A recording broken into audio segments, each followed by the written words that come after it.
But here we are almost 10 years later, Hmm. and I haven't left. And I really feel like automotive years are a lot like dog years. So it's been 10, but it's, close to 70. And I think if you can make it through one good one, you're kind of locked in. I think people either are like, hey, I love this automotive world, or wasn't a match for me. And I definitely am on the first half of it. I met dealers and I got into the space vendors too. And I was like, oh Hmm. man, these are great people. Like so much personality, a lot of laughs, definitely ready to just kind of have a good time. All right, that was Hannah Lifson, and she's got a lot more to say. Stay tuned. Right after a word from our sponsors, we're going to get into it. Parts Edge, the power tool for your parts department. Streamline the process to maximize everyone's time and, most importantly, the ROI of your inventory. Reach out to Parts Edge to learn more. Fixed Ops Marketing is the original video marketing and full-service marketing solution for fixed operations. We offer a variety of SEO video and couponing solutions that include automated dealership-branded videos, social media automation, custom landing pages, transparent, multi-channel Google business profiles, and social media drip campaigns, video SEO, email marketing, lead generation, conversion tools, and much more. Our solutions live within and enhance your website, running 24/7, 365. Are fully automated and are compatible on any device. We manage the details for you, send out reporting automatically, and reach out to you monthly to review results and suggest offers. AI fully functioning admin is always available to you. Reach out to Fixed Ops Marketing today. Also, a thank you to Bailey, Dynatron Software, Dealer Scanning, and Recall Masters. All of these companies can help accelerate your fixed operations growth, and you should reach out to them today. We'd be remiss if we didn't mention Quantum 5, skills that power your team to higher profits and retention. As my previous podcast last week said, training in automotive is broken. Quantum 5 is profit-focused, science-based, and people-centered. Training has been a singular event for too long, and the impact on people and dealers is unfair. Meet Quantum 5, a training program that helps your whole team improve their skills in a way that translates to more profit, greater CSI, retention of customers and employees, and a culture change that impacts the customer experience. A blend of in-person learning experience, creation of a dealership learning community for post-training success, something that's never been done before, sustainment, and goal setting for accountability is the key to unlocking transformative change. The results? Your people sell more, additional appointments are created, your leaders are more effective, service BDCs produce measurable ROI, and your customers gain a better experience, leading to higher CSI. Quantum 5 works this through a 3-step process: assess and design, then implementation, and then sustainment. Community paired with technology to develop greatness. We know this is new. We know it's different. We know that you don't necessarily completely understand how or what we do. Reach out to us today and we'll explain it. Once we show you, you're going to want to be a part of it. Quantum5.ai. Reach out today.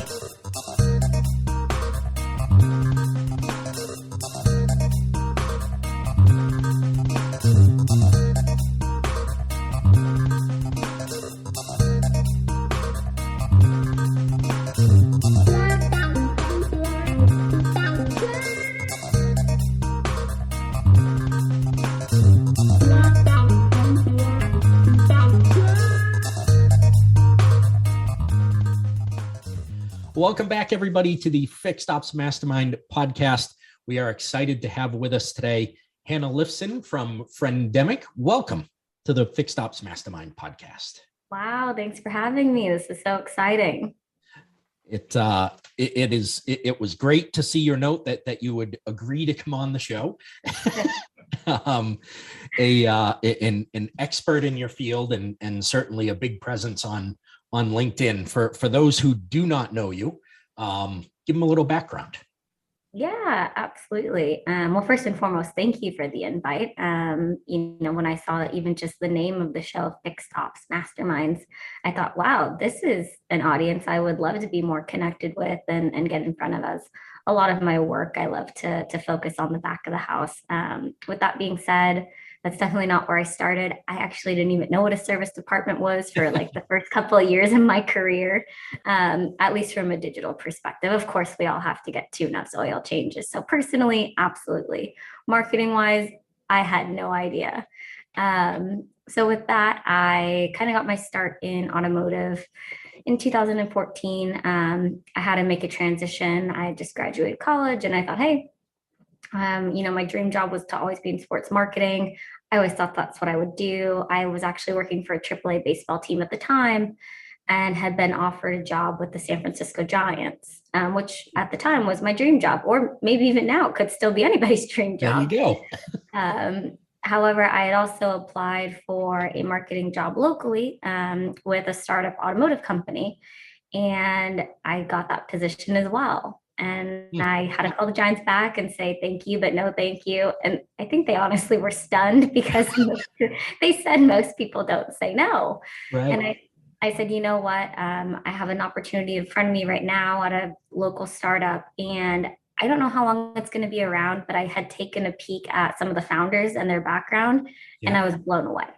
And I said, even if this only lasts for a year, I feel like the experience I could get is going to be unmatched. And everybody in America loves baseball. The Giants aren't going anywhere. Right. I always thought I could jump back into sports if I needed to.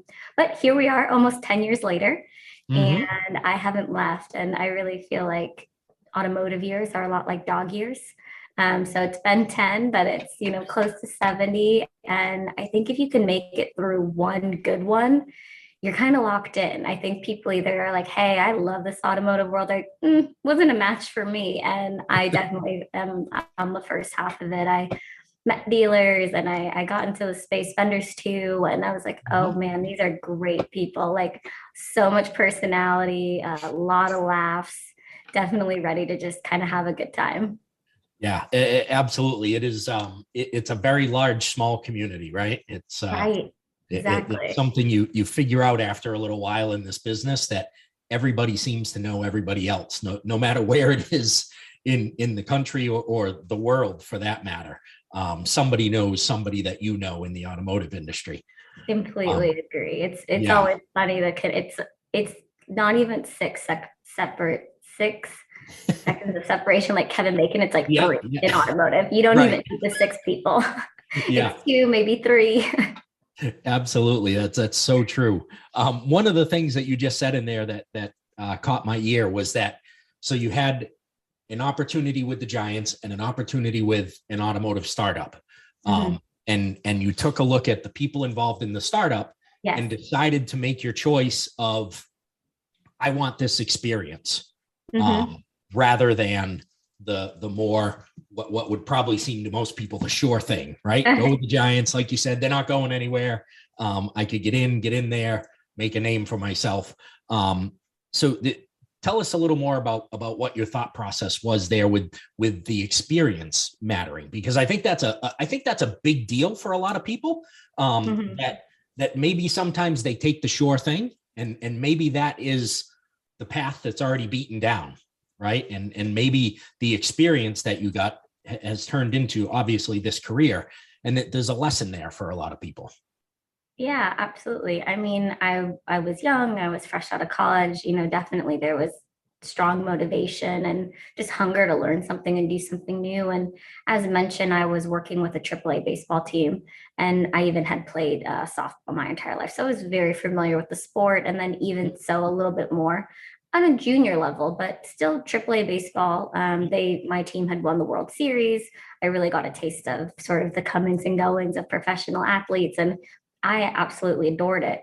But I think what people, at least they used to say, was probably a lot of like soft skills. Mhm. Being personable. I was on the field with a megaphone. I was entertaining and whining and dining. And I really sort of took a look at that and I said, okay, this is something that probably comes a little bit more naturally or innately to me. Again, it wasn't a skill set I thought would disappear overnight, but I really wanted an opportunity and a chance to get into the tech space. And in hindsight, I'm so glad I decided to go there because I almost don't know what I would do if I wasn't at least remotely tech savvy, in today's world, and especially with over the last 2 years. Sure. Um, so I thought, hey, you know what? The Giants aren't going anywhere. My skill set of, wanting to entertain and be with people isn't going to go anywhere. If this company wants to give me an opportunity to brush up and learn like a completely new skill set, why wouldn't I take them up on it? I don't know how often this is going to come about. So I just kind of went for it. Now as I mentioned, I did do a little bit of research, and the executive team at this company was just phenomenal. They still are. And just to name drop a little bit, at the time it was Dean Evans, who had just come from Subaru America. He Mhm. was the CMO.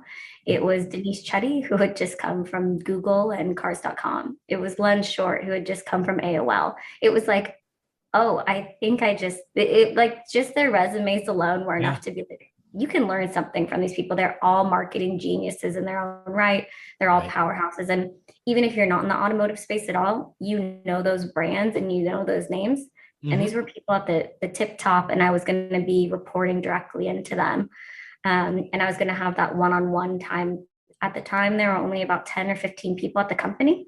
Um, so it's really exciting. I was like, great, I'm going to sit with the CMO all day and get to kind of have his ear. Yeah. And although with the Giants, I would have been working on an executive team as well. I just didn't think that if I wanted to implement change or something needed change, Yeah. there'd be a lot of hoops and there'd be a lot of ladders. And at a Mhm. startup versus corporate, I can say, hey, I feel like we should redesign this or branding, packaging, this event. Sure enough, I think it all worked out just fine. I did get to do a lot of those things. I did get to kind of dabble and try. And at the time, it was like the most perfect learning experience to kind of incorporate some of those soft skills, like which I found out were at events set in the automotive space where you Yep. did still need that skill set. But, on the back end, it was website, it was social media. It was the first time I ever even heard of what analytics were. So it was pretty exciting. And anybody, thinking about making that change or that move, I say just go for it. Like, Mhm. especially right now, it's such a great job market. Try something Yep. out for 90 days. If you don't Right. like it, move on. I mean, that's what general managers do. Hey, I'm going to try this store out, this new brand. If I don't like it, I'm out of there in 90 Right. days. Yeah. It's really not that long in the scheme of things. Mm-hmm. Very true. That's an awesome story. I love your thinking there. It's a chance a lot of people are very fearful of taking, though, right? Mhm. They're fearful of what's going to happen. Maybe it's a completely different industry. For you, it was within your wheelhouse, if you will, for what you went to school Right. for. But for a lot of people, it's scary to make that change. But there's so much opportunity out there to I was going to say enlighten yourself, but to expand what your opportunities are, Mhm. and to learn something new, and maybe to give yourself a great opportunity that wouldn't have existed in another place.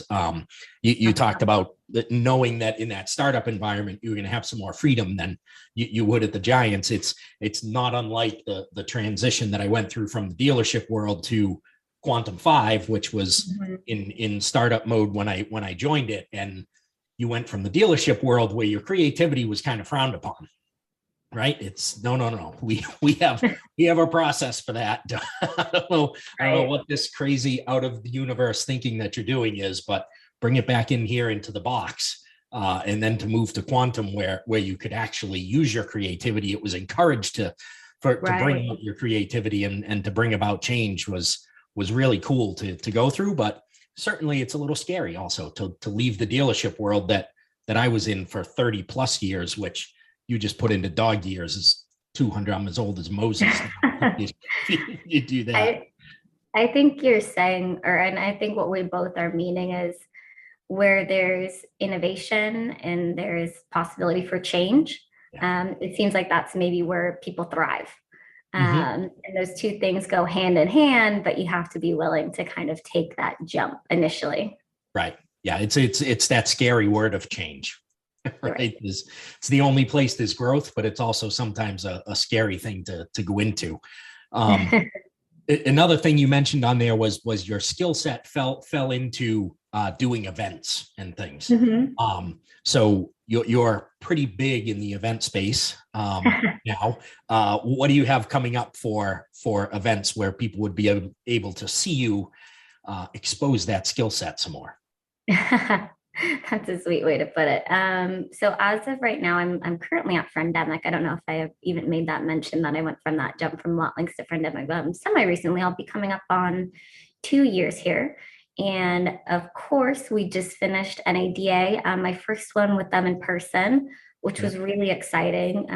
You were there, right? As well I with was. the Yes. Quantum 5 team. Yep. So it was great, so great to be back on that scale with so many people. I saw some of the numbers. It said that it came in with just a little under 20,000 people. So Mhm. that was pretty impressive. I Yeah. think the missing 2,000 people that they typically average were just on the international side, which doesn't surprise me. Sure. But domestically, wonderful show, really great time. So if you didn't see me at NADA, the next place you'll be able to potentially meet is we're going to be a digital dealer here in, gosh, 28 days in Yeah. Tampa. Coming up. And then again, we're going to the digital dealer show in Las Vegas. Hopefully, I believe Mopar this year on the fixed ops side of things. Okay. Yeah. And then we have a couple other that we're debating on. I also personally would love to get to a women in automotive event, if that can be on my personal agenda. But who knows? Things are changing. I do the virtual events were nice, but I'm pretty excited to be back in person. Yeah, absolutely. It is great to have the in-person events coming back and seeing people getting out and traveling again. Um, Mhm. so on the friendemic side of things, so you guys are dealing in reputation management and a connection that you and I have that you have no idea that we have is Oh, probably 5 or 6 years ago now. I started a company called Trust My Work that okay. ultimately failed, but it was reputation management for individual. It was set up for individual service advisors to Okay. be able to collect reviews from their clients that they would personally own. So it wasn't owned by the OEM on their surveys and all that kind of stuff. Got it. They could collect that, have their own personal little web page of all their things that they did, and ultimately that didn't work out. But it was a great learning experience for me, and learned a lot on the reputation management side of things. I'm sure. Um, What even made you sort of say, hey, I think there's reviews in the service space and they aren't being, showcased or highlighted or even harnessed with like the power of word of mouth.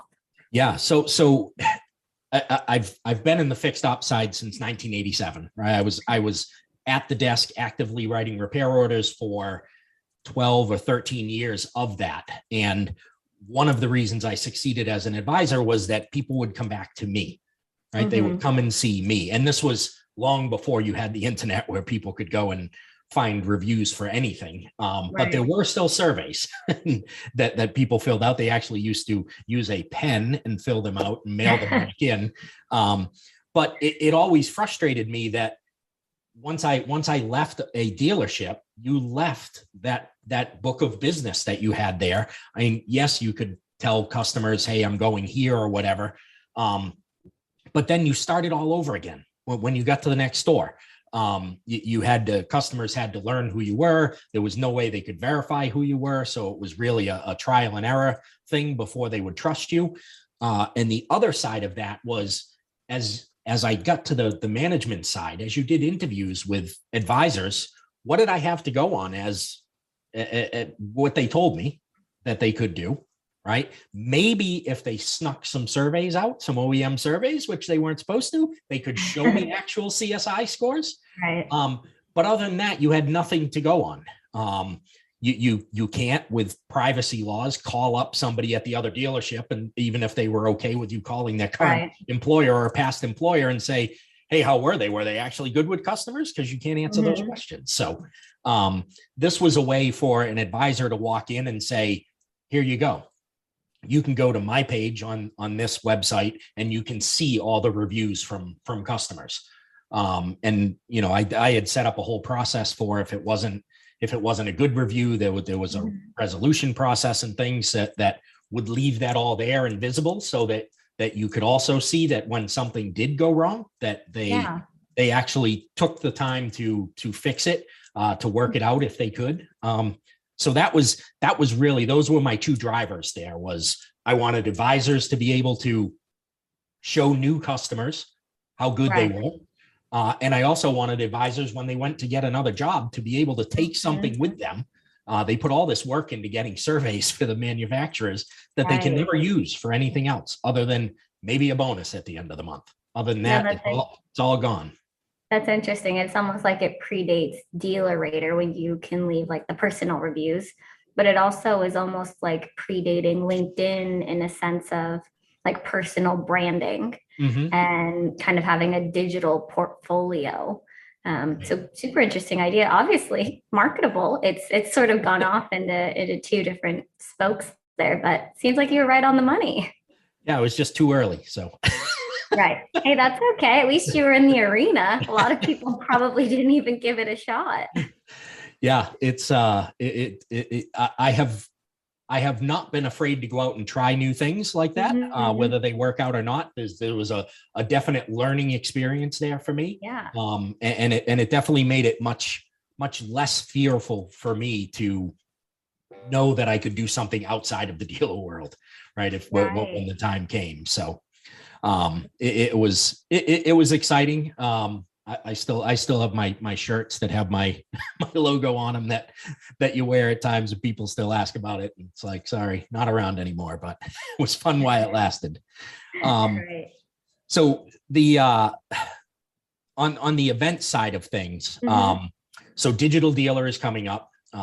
Digital Dealer, always not as big as NADA. Nothing is as big as NADA, but still a big event in the industry. And the other one that you mentioned was that Mopar event. Yes. So that is something that seems to be gaining some momentum. And I've heard some really great things about it. I have not had the opportunity to attend. What's been your experience there? Yeah, absolutely. So Mopar for me was a relatively new event, sort of being in that arena. Now, currently we have a wonderful partnership with FCA, Stellantis, if you will. But it was really interesting to go just to a strictly service event, which I had never attended until last year. So first and foremost, the audience was just a bit smaller. There were maybe about 600, 700 people there. So still a very large crowd. Yeah. As far as events go. But the space itself was set up really, really easy to navigate through. As a dealer, I don't think I would be overwhelmed. It wasn't like, what color badge do you have on? Who am I talking to? Where people want to like run and hide. Right. It really wasn't that sense. I think typically at, some of the larger conferences that we just mentioned, a lot of times there's only one person that a dealership will send out to sort of be that digital liaison. Right. I'd say 90% of the time it's that person from the sales side of the house. But with this show being strictly for the service side of the house, I actually found dealer and dealerships sent 2, 3, 4 people from each company, because they're handling such different aspects in a service actual department. It's like, do they need video? Do they need reviews? Are they worried about their Google business profile? And like, because there are still so many digital components, or is it like, I need a lug nut and a hammer and a screw? It's like, because they do have all of these different things there. Sure.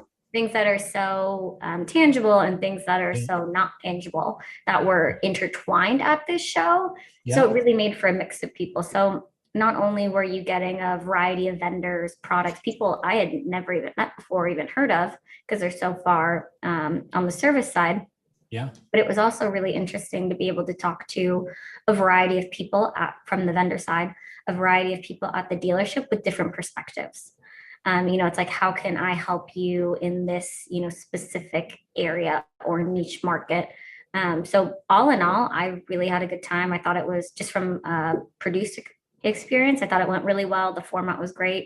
And actually the inside of the sessions, the vendors could not attend. They had it set up so it was only dealers were allowed to actually hear the speakers. Only speakers could be dealers. So it was almost had this like 20 group essence to it, Yeah. where it was kind of this like safe space of, hey, Yeah. we're all in the same brand. I don't think there was probably a ton of local competition there. I Yeah. think it was people just it was at Disney World, so it attracted a huge audience, obviously. But, there was the guy up in Seattle and the woman in New Jersey, and they could swap secrets because they weren't so competitive, Yeah. but same brand. So they had a lot of the same, challenges, or they were up Mhm. against things that they were co-op with, et cetera, et cetera. So Yeah. I think from a dealer perspective, I would even, if you are Stellantis, I would even recommend just attending that show for a bits of camaraderie, but also with the opportunity to, if you're not, become that liaison for the service side of things, Yeah. or to get that time with your owner or general manager, which is typically who we saw the second or third person at the show, to get that one-on-one time and talk about these pain points and talk about these grievances with somebody who's an expert in the space across the booth. Yeah, that's a great point, because that's one of the things that sometimes comes out of these events when the fixed ops director or whoever gets to spend some time with the GM or the owner, in a space like that where they can understand each other.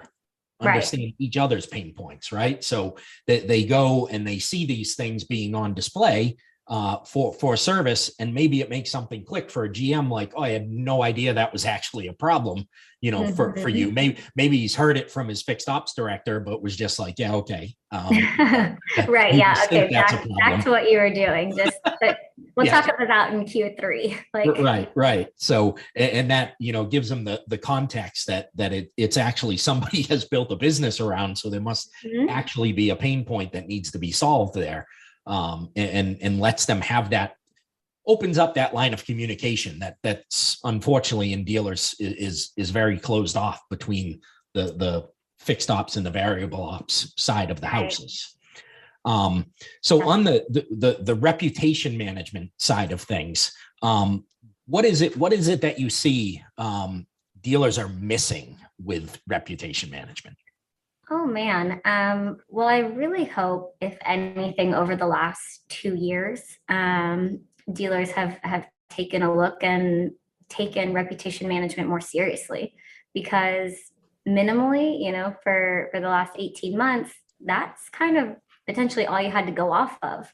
And people, we used to be able to get word of mouth from our neighbors or our friends. And now it's like, I am going to source every single stranger across the country and maybe even around the world first before I maybe even make it to your website. Right. I'm going to read every single review, and regardless of industry. I mean, I do it like on Amazon. If something has 30,000 reviews, I'm like, I'll give it a shot. 30,000 Right. even if I wasn't that interested in it. So I really hope that dealers are saying, hey, you know what? When we were strictly digital, when we couldn't get things in person, and the only thing we had to go on was our reputation, I think that was probably a turning point, as well as, and probably for your audience, specifically on the service side of things.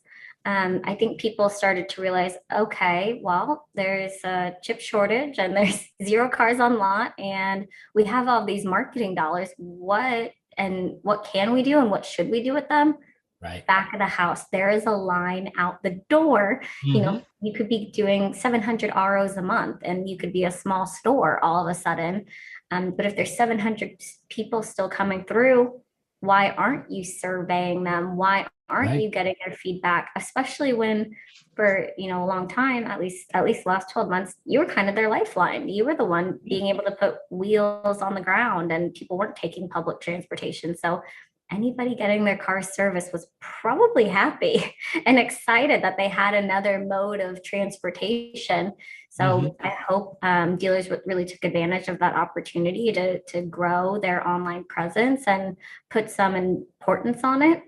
Especially where the way that Google is, and I think it's like 72% of people just type in dealership near me now because they can't get a car that they're even looking for. They're just like dealership, cars, minivan, like really generic search terms because people are, and they definitely were so desperate just to get anything.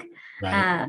So if you're not appearing and you're not showing and you don't have those reviews that are so prominent, I'm Mhm. scrolling to the next guy. I don't even have time for choice number two. If Yeah. you're not there, I don't know how a dealership would survive, sort of, if they don't have any kind of strategy that involves reviews and posting content, um, just being out there and trying to be better than the competition because Mhm. nobody's driving down what is it in Detroit Telegraph where every single dealership is for like 2 miles. A lot of people weren't doing that. They're just like, who can service me? Who can Right. take me? Who even has a car on the showroom floor? Mhm. That's where I'm going, but only if I know about it online.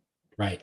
Yeah, the last 2 years has certainly changed how people shop for vehicles, right? And the Carvanas of the world we're trying to work on that to before the pandemic happened, but with new car inventories, there's not a whole lot on the dealer lots now, right? So people Mhm. aren't going and taking a Sunday and going, hey, let's go look at cars, right? And driving around where you're going to have that chance to have that face-to-face interaction to Well, try and get that person to buy a car. Well, I think I was even reading a study that even if someone drives past a business every single day on their way to work, they're still going to Google you. It's like 99% chance before they even walk in. Even if they can physically see it, even if they see the car on the lot, they're still going to decide what your reputation is online before they give you a chance. I mean, I'm Mhm. guilty of it myself with Yeah. a restaurant or with a Yeah. hotel. I would never walk into a hotel before I read the reviews and I watched their YouTube videos. I mean, would you go to a restaurant and you're just like, I'm going to try this out? Maybe on vacation if I was feeling crazy, Yeah. but Right. like locally down the street, no way. I've got a reservation. I've got my guy. I've got my bartender. Like I already have everything mapped out before I get there. And that's what makes it easy. And that's what makes it fun. So I'm really hopeful that we've seen dealers, adopt and grow into and utilize, reputation and turn it into revenue.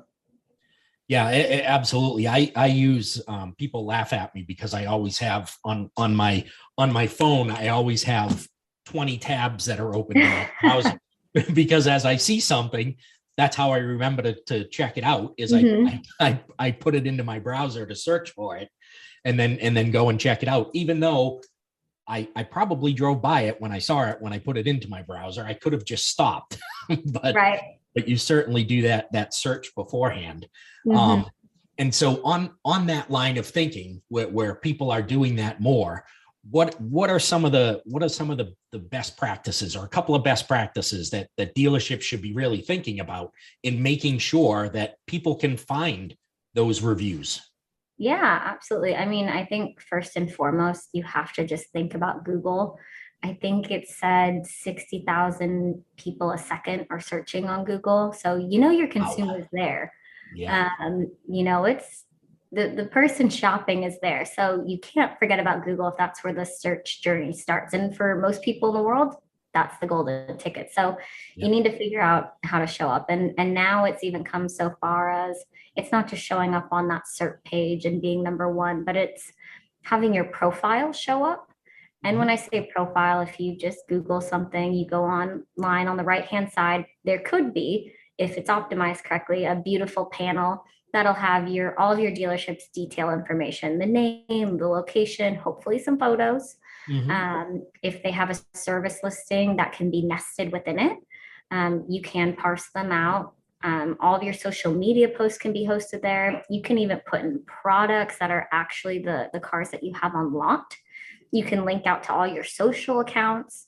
So I think if dealers aren't taking advantage of that, and for the record, this is all free. This is 100% free through Google.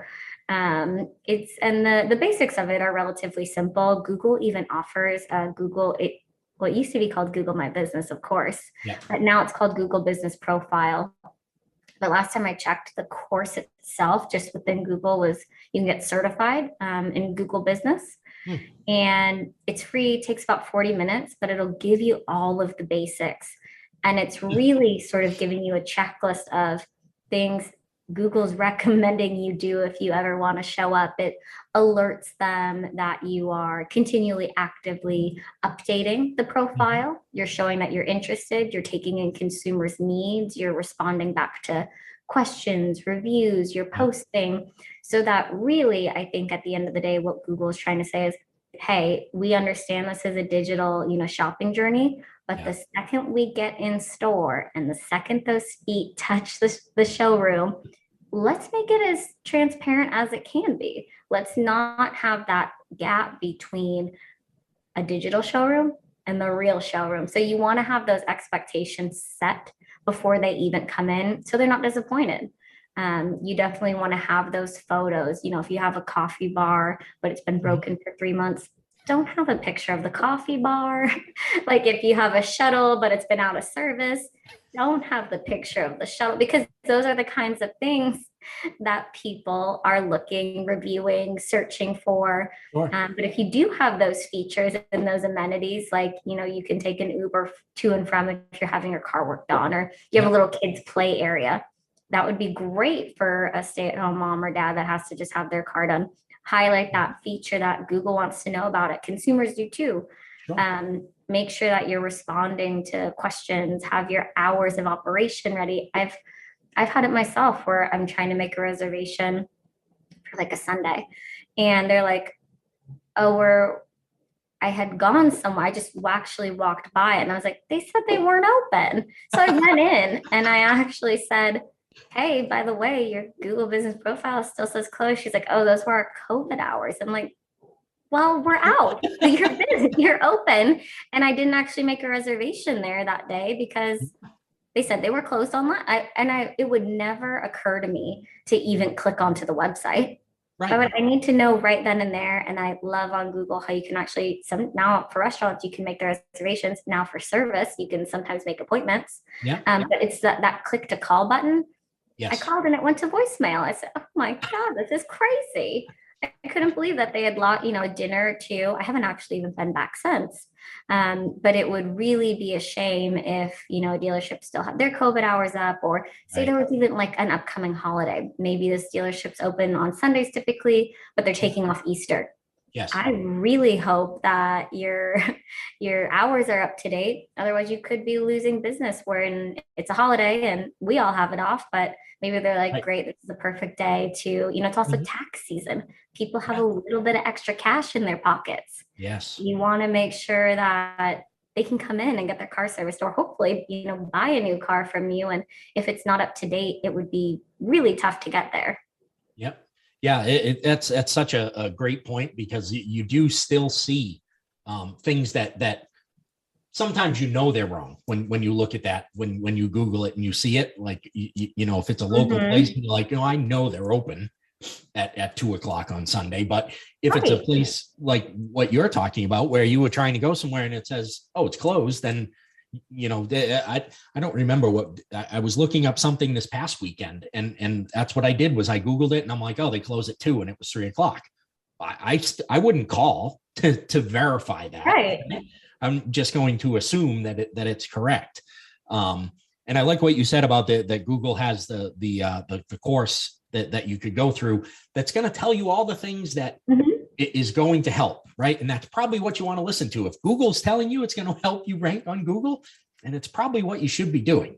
Right? Yeah, it's great. It's if you're like a audio visual learner, it comes with like a set of videos. You can throw them on it. You could almost do it over a lunch break. Honestly, I think it's 45 minutes and then it's 45 questions. Yeah. And if you even kept one eye open, you can pass this exam at the end. And you also get like a badge and a certificate. So if you get merit points or things like that at the dealership, or if there's competition. That's also exciting to kind of boast that you were able to get certified and you're digital and, you're Right. savvy, you're there for the dealership. But that's just kind of the bonus. But I definitely would recommend taking it. It's 100% free. And then everything that you learn is also 100% free to implement. The trick is just keeping up with it. It's kind Right. of like a load of laundry. Once you do one, you do it for the rest of your life. So you really can't set it and forget it. Getting it started is wonderful, specifically on the service side. I see Yeah. quite a few dealers that don't know that you can even do service and parts.